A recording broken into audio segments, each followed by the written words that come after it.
शिष्य संतापहारिणे सच्चिदानंद रूपाय रामाय गुरवे नमः। धन्य धन्य सद्गुरु सुखदा महिमा कही न जाए। जो कुछ कहूँ तुम्हारी कृपा मोतें कछु न बसा।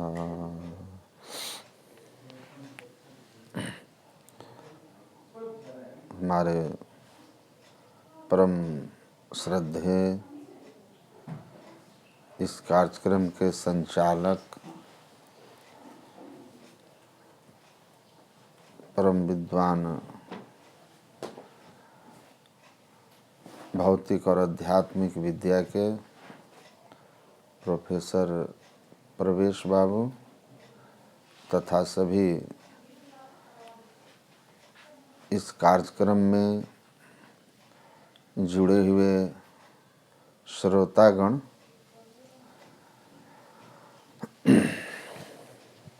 आप लोगों ने अभी सुना कि मैं आंध्र प्रदेश विशाखापत्तनम से अभी बेंगलोर में हूँ और आज हमारा सत्संग का कार्यक्रम अपराह्न 3 से 5 बजे तक श्रीमती सुशीला बाई जी के पुत्र के यहाँ था, विक्रम अग्रवाल जी के यहाँ। और वहाँ के बाद अभी मैं बेंगलोर में श्री अजय कुमार यादव इनकम टैक्स के ऑफिसर हैं, उनके निवास पर हूँ और यहाँ भी सत्संग में ही हूँ। और सामने यहाँ भी श्रोता बैठे हुए हैं, तो आप लोग भी हमको सुनेंगे और यहाँ बैठे हुए लोग भी सुनेंगे। मैं कल एक IITian से मिला था जो यहाँ इंजीनियर के पद पर हैं, सॉफ्टवेयर इंजीनियर के पद पर। उनसे मेरी आध्यात्मिक चर्चा हो रही थी, तो उन्होंने कहा किसी बड़े प्रचारक का नाम लेकर कि वो बोलते हैं कि मोक्ष कोई डेस्टिनेशन नहीं है, कोई लक्ष्य नहीं है, मोक्ष एक यात्रा है। मैंने उनसे कहा कि जो कुछ भी कहा जाए उसका कोई शास्त्रीय प्रमाण होना चाहिए, या आपसे पूर्व कोई संत जो मोक्ष के संबंध में बोले हों, अगर ऐसा कहे हैं तो आप हमें कहें। तो उन्होंने उनका नाम लेके बोला कि वो ऐसा बोलते हैं। मैंने कहा उनके अतिरिक्त और कोई बोलते हैं, कोई बोले हैं? तो उनके पास कोई उत्तर नहीं था। मैंने कहा वो जो भी कहा गया ये गलत है। मोक्ष वास्तव में यात्रा का अंत है और एक यात्रा है। हाँ, यह बाहर की यात्रा नहीं है, यह अंदर की यात्रा है। मुक्ति जो है वो अंदर की यात्रा है, हमारे अंदर में यात्रा होती है। हम जागृत में जिस अवस्था में होते हैं, जैसा हमारा ज्ञान होता है वैसा ज्ञान सुषुप्ति में नहीं होता है।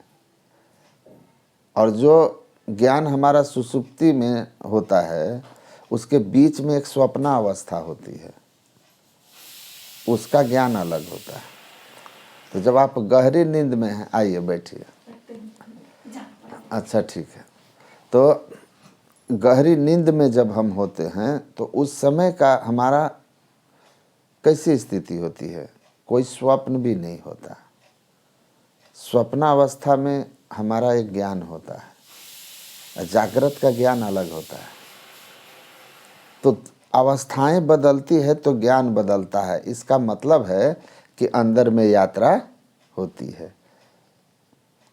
तो अध्यात्म में आपको जानना है सबसे पहली बात कि where does soul located in the body. इस शरीर में जीव का निवास कहाँ है? तो संतों ने बताया है कि जागृत अवस्था में नेत्रस्थम जागृतम विद्यात, जागृत अवस्था में दोनों आँखों के मध्य में तीसरे नेत्र में जीव रहता है। तो आप 14 इंद्रियों में रहते हैं, आपका संपूर्ण शरीर एक्टिव हो जाता है। जैसे बल्ब वहाँ जल रहा है ना, लेकिन पूरा हॉल जो है प्रकाशित है, पूरा हॉल प्रकाशित है। उसी तरह नेत्र में जब रहते हैं, शिव नेत्र में, हम जीवात्मा इस शरीर में रहने वाला ज्ञान में तत्व, जिसके निकल जाने से यह शरीर जड़ हो जाता है, मृतक हो जाता है। तो 14 इंद्रियां में रहते हैं। 5 कर्म इंद्री है, हाथ पैर गुदा लिंग, 5 रसना, 5 ज्ञान इंद्री है, आँख नाक कान जीभ और चमड़ा। इसी से ज्ञान होता है ना, देख कर सुन कर सूंघ कर चख कर छू कर। और मन बुद्धि चित्त अहंकार, अंदर की 4 इंद्रियां, 14 इंद्रियां। जब आप सोते हैं ना तो अंदर में आप चलते हैं, आँख से सिमट करके कंठ में नीचे उतर जाते हैं ना, तो 5 गर्म इंद्रिय 5 ज्ञानेंद्रियां छूट जाती हैं। बच जाती है केवल मन बुद्धि चित्त अहंकार। मन के संग रहने से मनोमय संसार का स्वप्न होता है, क्योंकि मन में संसार घुसा होता है। और जब गहरी नींद में जाते हैं ना, सुषुप्तम हृदयस्थम, तो मन भी शांत हो जाता है, केवल चित्त इंद्रिय रहती है। चित्त का काम है चित्ते के करना सुषुप्ति ही, सुषुप्ति चित्त की अवस्था केवल रह जाती है, जिसका काम है कंपन करना। वो संकुचन विकुचन की क्रिया जब होती है ना, उसमें तो श्वास प्रश्वास की गति चलती है, हम जीवित रहते हैं। तो अंदर में गति होती है।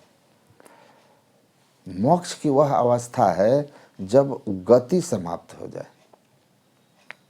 तो वो गति किधर समाप्त होगी? ये 3 क्रिया आते जाते रहते हैं, इसका हमको अनुभव है। ये शरीर के स्थूल तल पर होता है, लेकिन गति की समाप्ति जब होगी तो वह वहाँ होगी कहाँ? अभिगत अंत अंत अंतरपट, अगम अगाध अगोई, शून्य शून्य शून्य के पारा, अगुण सगुण नहीं दोई। तो जब आप साधना करते हैं ना, चौथी अवस्था है एक, उस चौथी अवस्था में जाने के लिए हम साधना करते हैं। उसके लिए चित्तवृत्ति का निरोध करते हैं। तो पहले एक मंत्र जप करते हैं, उससे मन सिमटता है। फिर रूप का ध्यान करते हैं, उससे और मन सिमटता है। और मन का पूर्ण सिमटाव करते हैं, उसके लिए एक बिंदुता की साधना है, दृष्टि योग की साधना है। बिंदु किसको कहते हैं? जिसमें केवल स्थान हो, लंबाई चौड़ाई मोटाई ना हो, है ना, न लेंथ हो, न वेड्थ हो, न थिकनेस हो, ओनली प्लेस। तो वो अंतिम स्थिति होगा सिमटाव का। उसी अवस्था को प्राप्त करने के लिए बिंदु की साधना है, दृष्टि योग है, जिसमें युगल दृष्टिधारों को आपस में जोड़ देते हैं। इस टेक्निक को जान के आप करेंगे, दृष्टि की युगल धारें जुड़ेगी ना, तो आप नीचे से ऊपर उठेंगे, चौथी अवस्था में जाएंगे। बंद करके जो आँखों के सामने अंधेरा है ना, वह प्रकाश में बदल जाएगा, आपकी दिव्य चक्षु खुल जाएगी। ये पूरा विज्ञान है, ये कोई अंधविश्वास नहीं है, कोई मरने के बाद नहीं है, बिल्कुल नगद सौदा है। डू एंड रियलाइज, करो और अनुभव करो। तो जब आप इस साधना को करेंगे ना, तो ऊपर उठेंगे। अब गति जो नीचे हो रही थी ना, आँख में थे, कंठ में आते थे, हृदय में जाते थे। ये तीनों अवस्थाओं से उठ के 3 अवस्था तजहूँ भजहूँ भगवंत। चौथी अवस्था तुरीय अवस्था, तुरीयम मूर्धन संस्थितम, इसमें आ जाते हैं चौथी अवस्था में। यहाँ से प्रकाश होता है और तब फिर परमात्मीय धुन सुनाई देने लगती है। अपने अंदर में अनहद ध्वनि सुनाई देती है। अनहद ध्वनि जो सृष्टि के निर्माणार्थ परमात्मा से एक शब्द हुआ, बिग बैंग थ्योरी भी लोग कहते हैं, उस आदि शब्द को अपने अंदर में परखते हैं। तो हमारे अंदर में कहाँ तक की यात्रा करना है? अपने अंदर के अंतिम तह पर जाना है।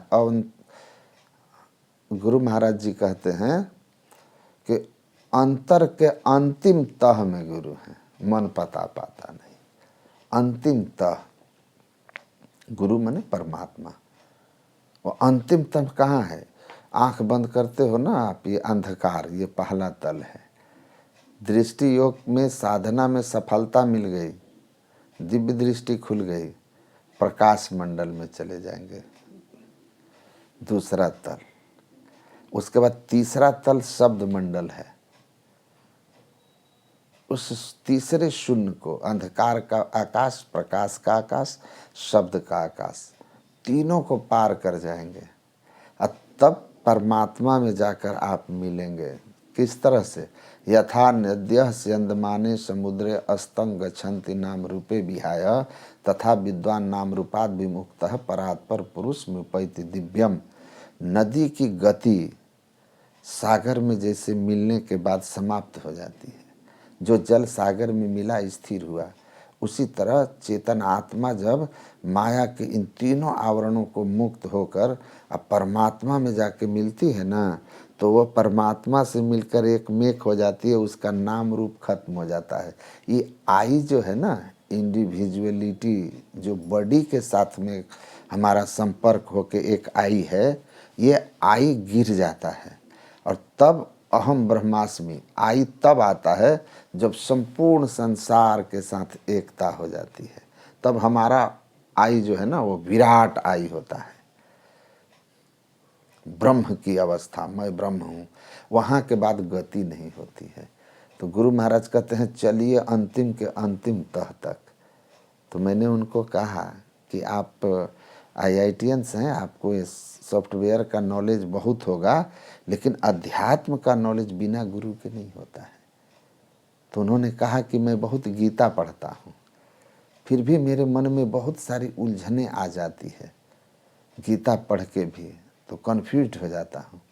मैंने कहा इसलिए तो गुरु की आवश्यकता है, इसलिए गुरु की आवश्यकता है।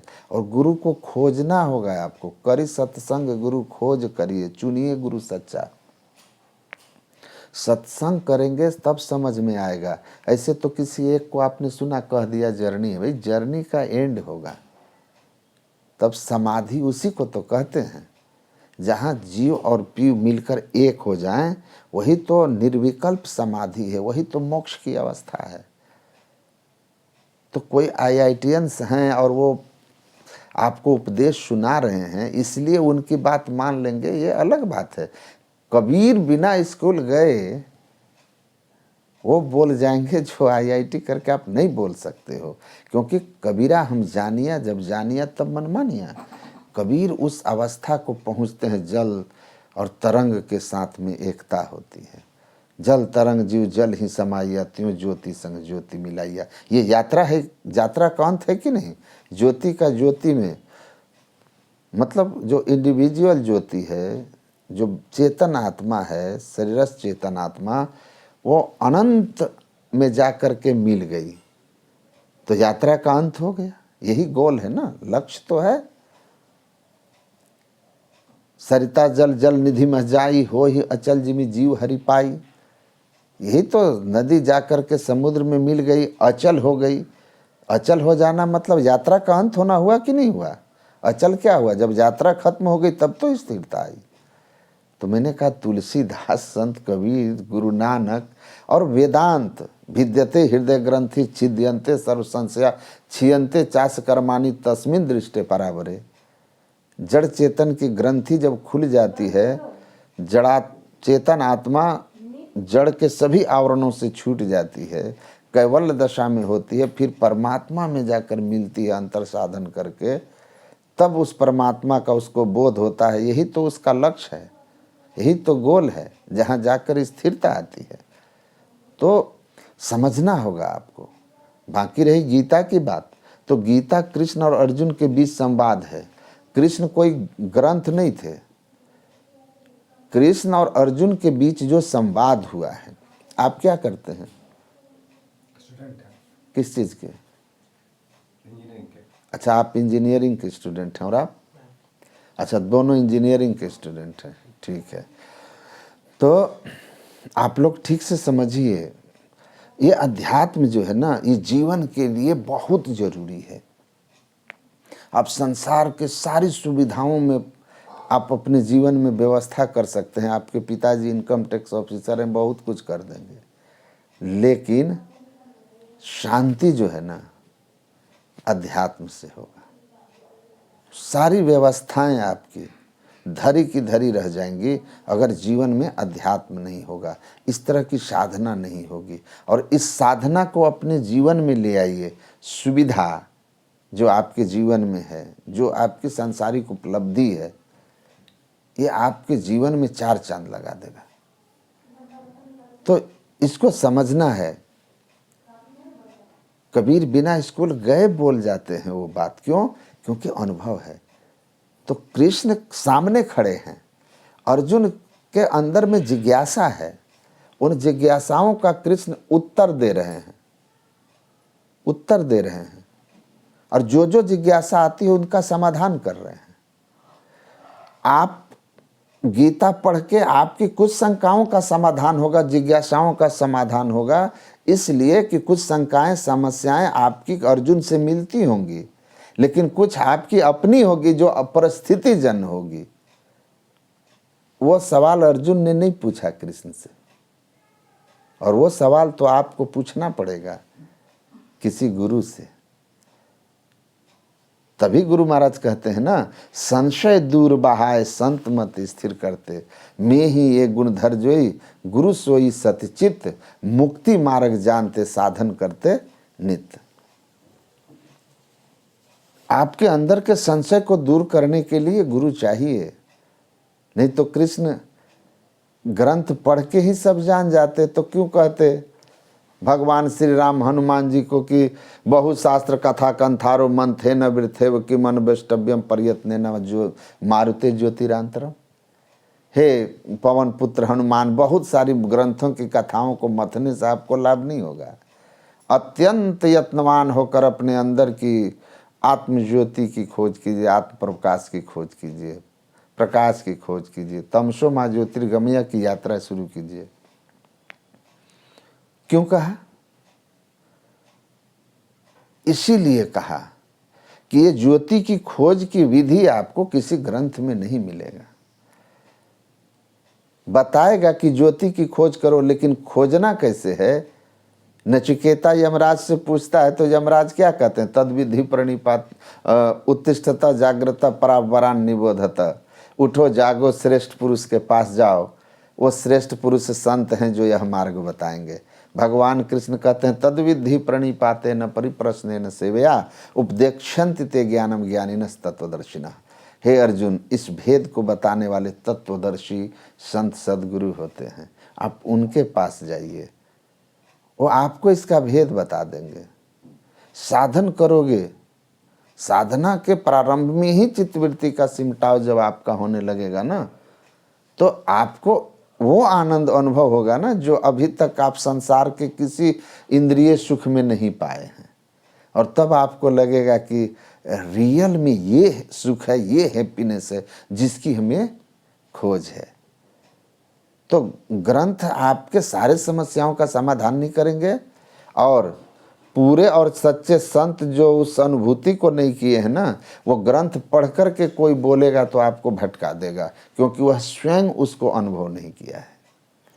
इसलिए अध्यात्म विद्या के जो गुरु होते हैं ना, वो अनुभव संपन्न होते हैं, अनुभूति किए होते हैं। ग्रंथ पढ़ कर के जो लोग विद्वत्ता के बल पर अर्थ करते हैं ना, तो वो अर्थ के बहुत बार अनर्थ करते हैं, बहुत बार अनर्थ कर देते हैं, और इससे लोग भ्रमित हो जाते हैं। लेकिन माइंड सेट क्या हो गया है कि अगर वो शिक्षित नहीं है, बहुत हाईली क्वालिफाइड नहीं है, तो एक पढ़ा लिखा व्यक्ति को लगता है कि वो मुझे अध्यात्म ज्ञान नहीं दे सकता है। लेकिन ऐसा नहीं है। अध्यात्म का संबंध हमारे आत्मा से है, हमारे शरीर में रहने वाली चेतन आत्मा से है, और उसका ईश्वर के साथ संबंध है। और ये अनुभूति की बात है। और अनुभूति होगी छोटो बढ़ो न घटी बढ़ी, आप ही सब प्रकाश, कह मलुक अनादि हरि साधन को विश्वास। ये आपको साधना करने से होगा। तो जब साधना में लगेंगे तो स्वतः अनुभव करने लगेंगे कि ये कैसी आध्यात्मिक यात्रा है, कैसा ये अनुभव है, कैसा यह दिव्य ज्ञान है। और जीवन में आपका परिवर्तन होगा, आप स्वयं उसके प्रमाण होंगे। सारी दुनिया एक तरफ हो के कहेगा कि यह साधना जो है व्यर्थ की है, तो आप कहोगे कि नहीं, मैं इसकी गवाही हूँ। और किताब पढ़ के कोई अर्थ ही नहीं लगा सकता, ना कोई बता सकता है। ये गुरु परंपरा में ही जान सकते हैं, और गुरु की एक श्रेष्ठ परंपरा होनी चाहिए। वो गुफा में अंतर साधन करके आत्मोन्नति को अनुभव किया हुआ महर्षि में ही परमहंस जैसी परंपरा में आपको बताया जा सकता है। बाकी विद्वत्ता के अर्थ के ढंग पर जो अर्थ होगा ना, वो अर्थ कभी भी उस दिशा में आपको नहीं ले जा सकेगा। मानसिक रूप से केवल आप बुद्धि को कुछ क्षण के लिए संतुष्ट कर लीजिएगा, लेकिन दोबारा शंकाएं प्रकट होगी। वो तो पूरी शंका उन्हीं का समाप्त होता है ना, जो निज में तुम में भेद बुद्धि को जो सकते हैं मिटा, तुम वही वह तुम्ही में ही प्रश्न पुनि रहते नहीं। उनके जीवन में कोई प्रश्न नहीं रहता, सारी शंकाएं समाप्त हो जाती है। ऐसे संत होते हैं। रामकृष्ण परमहंस पढ़े लिखे नहीं हैं, लेकिन विवेकानंद बहुत ज्ञानी है, बहुत विद्वान है, लर्नेड बियॉन्ड लर्निंग। ये ज्ञान उनको पहले नहीं था। वो लर्नेड बियॉन्ड लर्निंग जो हुए ना, वो अछोर पुस्तकालय मस्तिष्क जो हमारा, वो कहते हैं देहस्था सर्व विद्याश्च, एक स्थिति होती है जब साधक अपने अंदर में वह पहुंचता है ना, सारा वेद वेदांत सारा कुछ उसके अंदर में प्रकट हो जाता है। गुरु महाराज कहते हैं जल के एक बूंद को, एक परमाणु जल को जो ठीक से समझ गया ना कि 2 भाग हाइड्रोजन और 1 भाग ऑक्सीजन है, वो सारे दुनिया के समुद्र के सभी जल को जान गया कि तत्व रूप में यही है।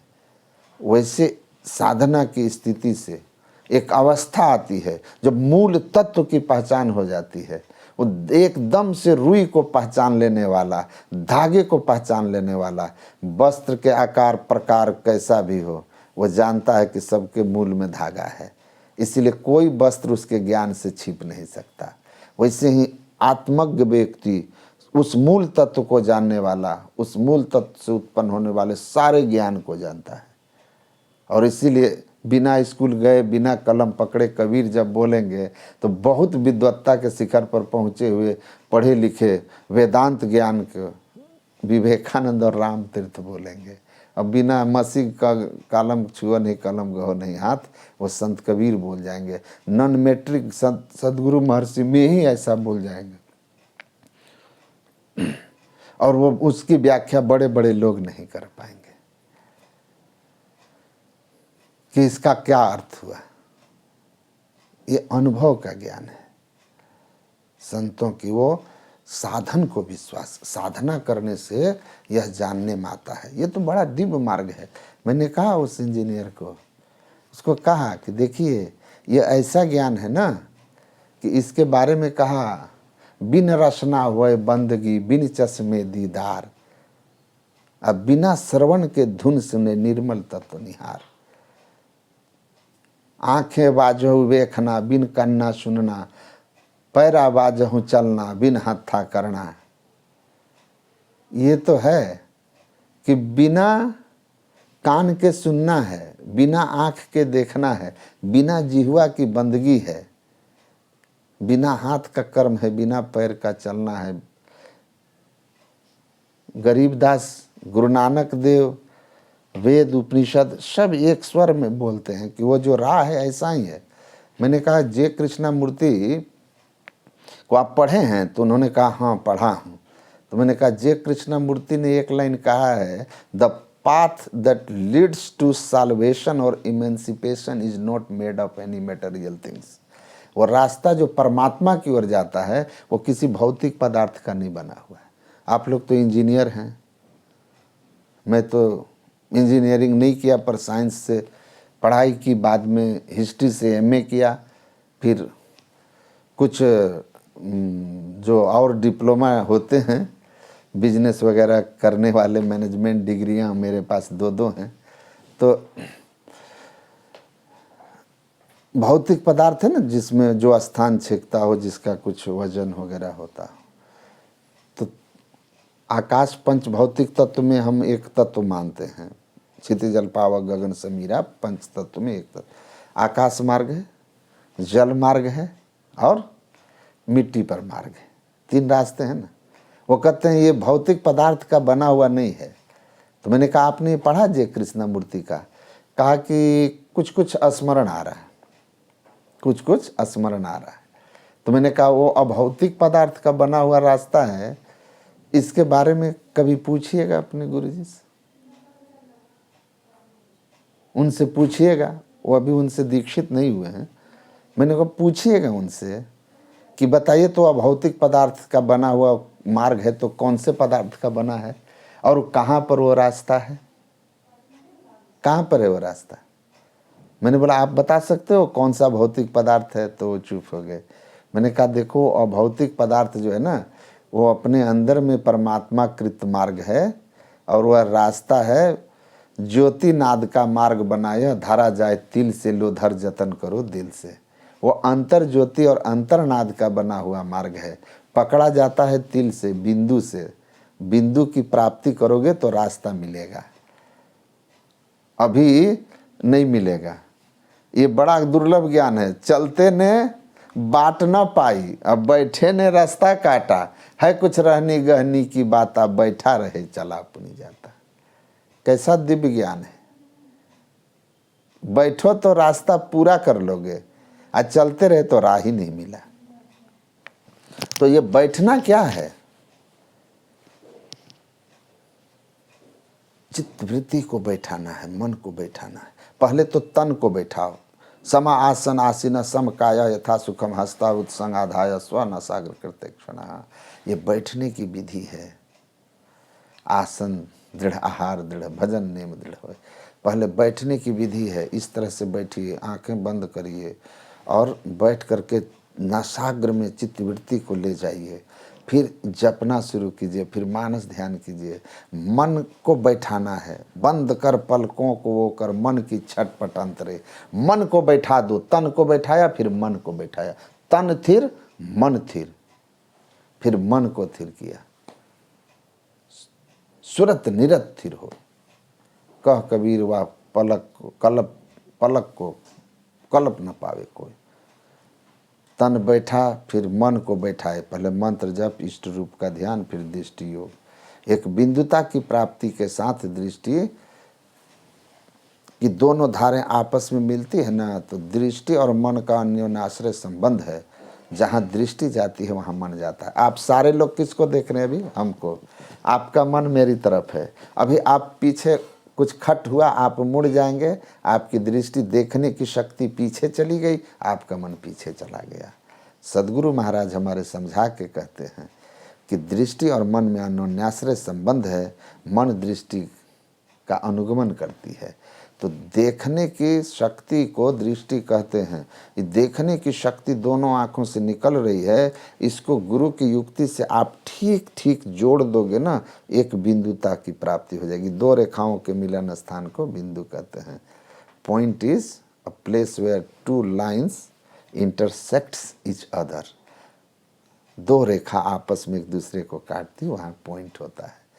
तो दोनों दृष्टिधारें एक लाइन है जिसमें केवल और केवल लेंथ है, कोई थिकनेस और ब्रेड्थ नहीं है।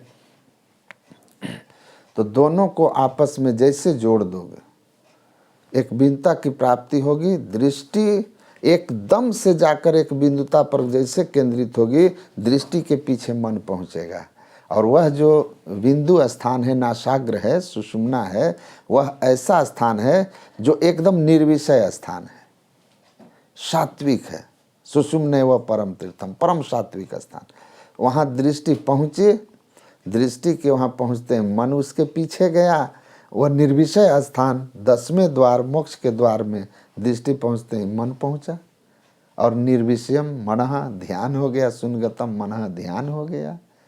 और वहाँ दृष्टि एक बिंदुता की प्राप्ति, वही तिल की प्राप्ति है। उसके मिलते हैं क्या होगा, बाट खुली जब जानिए अंतर भया उजास। दादू दयाल कहते हैं अब परमात्मा की ओर, मोक्ष की ओर जाने का रास्ता खुला। तो रास्ता खुला, उस ज्योति की प्राप्ति हुई, फिर नाद की प्राप्ति होगी, फिर दोनों के सहारे परम पद परमात्मा की प्राप्ति होगी, परम पद की प्राप्ति होगी। अब परम पद हमारा लक्ष्य है, वही मोक्ष का स्थान है। उस जगह तक की यात्रा हमको अपने अंदर में चल के करनी है। तो रास्ता किसको कहते हैं ना, दो जगह के बीच की जो दूरी होती है वही ना राह होता है। तो जीव दोनों आँखों के मध्य में यहाँ बैठा है, यहाँ से लेकर और निःशब्दम परमम पदम, परम पद तक की जो दूरी है वो रास्ता है। तो यहाँ से रास्ता का प्रारंभ होगा और परम पद में जाकर रास्ते का अंत होगा, वही लक्ष्य है। इसीलिए मोक्ष जो है वह यात्रा का अंत है, अंतर यात्रा का अंत है। माया के सारे आवरणों का अंत करना है, नदी का सागर का मिलना है। तो उनको मेरी बात समझ में आई। वो हमको कहते हैं कि शास्त्रों को पढ़ना, समझना, तो ध्यान करना। वो बोलते हैं मैं बैठता हूँ ध्यान करने, लेकिन समझ में नहीं आता है क्या करूँ, आंखें बंद करके कभी कुछ करता हूँ। मैंने कहा इससे नहीं होगा, ठीक ठीक युक्ति लेकर बैठ के करो, अनुभव करने लगोगे, अनुभव करने लगोगे। ठीक है, ये करिए, ये आपके जीवन को परिवर्तन करेगा। और एकाग्रता की शक्ति इतनी आगे बढ़ जाएगी कि जितना अध्ययन करने में अभी आपको मेहनत लग रहा है ना, आप ऐसा मत सकना कि ध्यान में समय देने से साधना अध्ययन में कोई कमी आएगी। चित्तवृत्ति का सिमटाव हो गया ना, ध्यान में मन सिमटने लगा ना, तो आपका दिमाग एकदम से छापा मशीन की हो जाएगा, तरह हो जाएगा। आप पढ़ते जाएंगे और याद होते जाएगा। जो चीज़ 4 घंटे के पढ़कर नहीं याद होता ना, वो याद करने में आपको 1-1.5 घंटा लगेगा। और स्मरण शक्ति भी तेज हो जाएगी, भीतर में शांति रहेगी, लक्ष्य के प्रति डेडिकेशन होगा, और सबसे बढ़ कर के एक अच्छा इंसान आप बनेंगे। अच्छा इंसान बनेंगे। जीवन की सबसे बड़ी सफलता है कि पहले एक नेक इंसान बनो, फिर उसके बाद आप जो भी बनोगे तो देश का कल्याण करोगे, समाज का कल्याण करोगे, अपना कल्याण करोगे। तो ध्यान सबके लिए ज़रूरी है, सत्संग ध्यान सबके लिए ज़रूरी है। ठीक है, अभी इतना ही। आप लोगों को कुछ पूछना हो तो पूछना, ठीक है। मैं अब यहाँ से बाहर निकलता हूँ, फिर हम लोगों का आगे कार्यक्रम चलेगा। श्री सद्गुरु महाराज की जय।